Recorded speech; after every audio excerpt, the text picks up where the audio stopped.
Chairman अचानक business trip से जल्दी लौटकर अपनी मशहूर अभिनेत्री पत्नी को सरप्राइज देना चाहता था, लेकिन घर के दरवाजे पर पहुंचते ही उसकी मुलाकात एक औरत से हो गई जो अभी अभी उसकी पत्नी के साथ अंदर से निकली थी।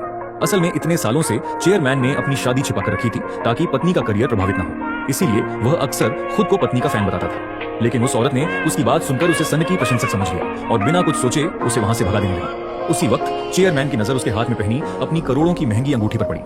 फिर भी उसने शक नहीं किया कि उस औरत का उसकी पत्नी से कोई गलत रिश्ता हो सकता है, बल्कि उसे लगा कि शायद वह पत्नी की असिस्टेंट है जिसने उसकी चीज चुरा ली है। वह कुछ पूछ पाता उससे पहले ही उस औरत ने पत्नी को फोन लगा दिया। फोन रखने के बाद उसने घमंड में आकर चेयरमैन को घूंसा मार दिया और उसे तुरंत वहां से जाने को कहा। बिना वजह मार खाने पर चेयरमैन बहुत गुस्सा हो गया और बोला कि वह उसे ऐसे नहीं छोड़ेगा।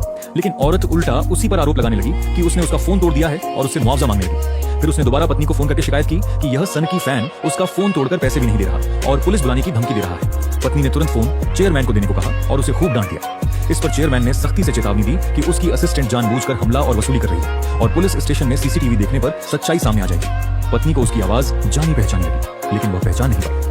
पुलिस की बात सुनकर और राज खुलने के डर से पत्नी पीछे हट गई और बोली कि अगर वह आज की बात किसी से नहीं कहेगा तो उसे इनाम में पैसे दे देगी। लेकिन चेयरमैन ने साफ मना कर दिया और कहा कि उसे पैसे नहीं चाहिए, बस पत्नी नीचे आकर आमने सामने बात करे।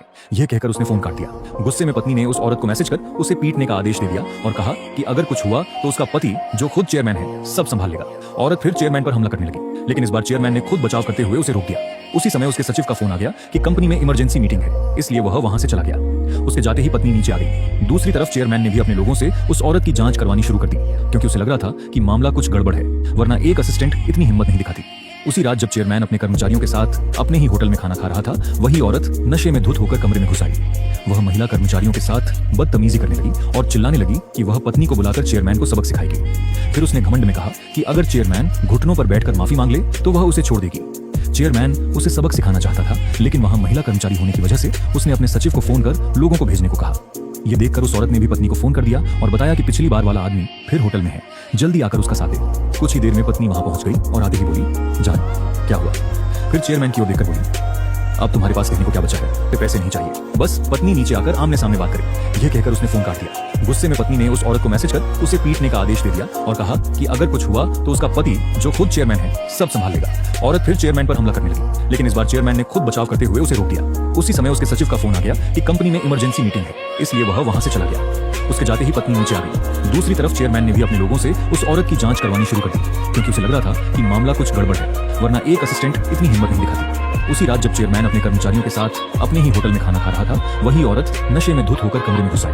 वह महिला कर्मचारियों के साथ बदतमीजी करने लगी और चिल्लाने लगी कि वह पत्नी को बुलाकर चेयरमैन को सबक सिखाएगी। फिर उसने घमंड में कहा कि अगर चेयरमैन घुटनों पर बैठकर माफी मांग ले तो वह उसे छोड़ देगी। चेयरमैन उसे सबक सिखाना चाहता था, लेकिन वहां महिला कर्मचारी होने की वजह से उसने अपने सचिव को फोन कर लोगों को भेजने को कहा। यह देखकर उस औरत ने भी पत्नी को फोन कर दिया और बताया कि पिछली बार वाला आदमी फिर होटल में है, जल्दी आकर उसका साथ दे। कुछ ही देर में पत्नी वहां पहुंच गई और आते ही बोली, जानो क्या हुआ? फिर चेयरमैन की ओर देखकर बोली, अब तुम्हारे पास कहने को क्या बचा है?